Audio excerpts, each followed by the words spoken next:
Representatives will be back here in Washington next week to vote on a bill that's supposed to save teachers' jobs and pay for poor people's medical care. But a final vote, assuming there is one, won't come before we get another dose of partisan name-calling, bickering, and venting. Can't they all just get along? Joining me are two members of leadership, Democratic Congressman Xavier Becerra of California and Republican Mike Pence of Indiana.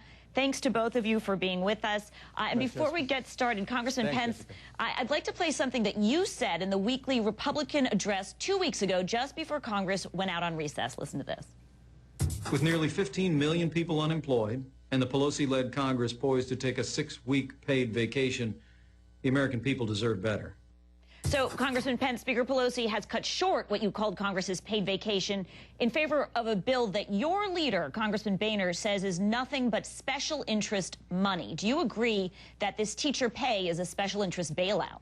Well, I think what we have is more borrowing, more spending, more bailouts from a Democrat majority that spent an entire summer failing to do a budget and failing to complete any of the people's business on spending and announcing that they intend to allow taxes to go up on small business owners and family farmers on January 1 of next year. But on this specific if the Congress is in session, we'll be back, we'll do our job, we'll debate the issues, and we'll vote. But I have to tell you, I think the American people are tired of more spending, more bailouts, and I think they're going to be frustrated with Congress coming back from a recess when we should be listening to the American people to do more of the same. Okay, and fiscal discipline, Congressman Becerra, is an issue that's close to your heart. You're on the President's Fiscal Commission. So the question is, when do you start making those tough choices that politicians like to talk about to trim the deficit? Because clearly it's not going to be next week when you vote on this $26 billion bill. Jessica, it started yesterday, today, it started way before tomorrow, because as you just mentioned in talking to Mike, this legislation that will keep a lot of police officers and firefighters in Mike's congressional district employed, as well as mine, and keep a lot of those teachers who are coming back in September working, is fully paid for. Those are tough decisions to pay for that, because it's the state that is employing, and the counties and cities that are employing these police officers and firefighters and teachers, not the federal government. But because those states are hurting tremendously, we're stepping in to help out again. Fully paid for, no addition to the federal budget deficits. And so what we've done is we're acting fiscally responsibly, and we're hoping that Mike is willing to have his Republican colleagues come back to work next week to get this done for the American people who want to see us. He said he'll be back there. He'll be back here. Great, good. We can put aside the bickering and go back to work. Congressman Pence, I'm looking here at a list of times that you have said you can't support new programs unless they're paid for, whether it's stem cell research, unemployment benefits, even relief for Katrina. But now that the House is going to decide if Bush-era tax cuts should continue, you're in favor of extending them across the board without a plan to offset the impact on the deficit. So how do you reconcile that? Well, I reconcile that because I think that there's a difference between spending more money in Washington, D.C., or rearranging the way government is spending money, and allowing the American people to keep more of their hard-earned tax dollars. I know that the accountants in Washington, D.C.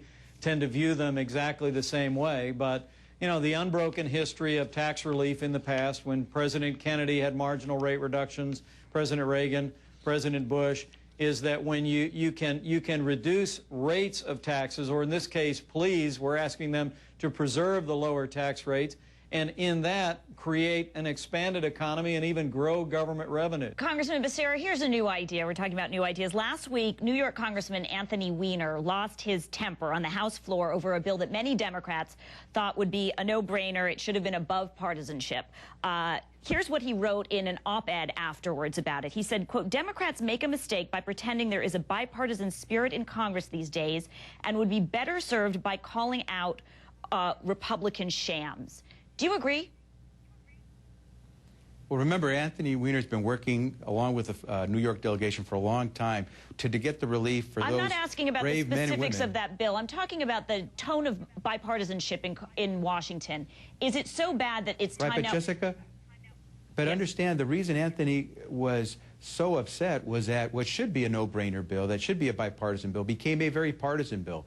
Not because there was anything wrong in providing assistance to those brave people who went in there to save lives and clean up after the terrorist attack. It's because it's just a partisan year. And that's what I think set off Congressman Weiner. Can we work bipartisanly? You just heard Mike say that he and I are friendly. We've been friends for quite some time. Absolutely we can. And Democrats don't need to change their tone or tact?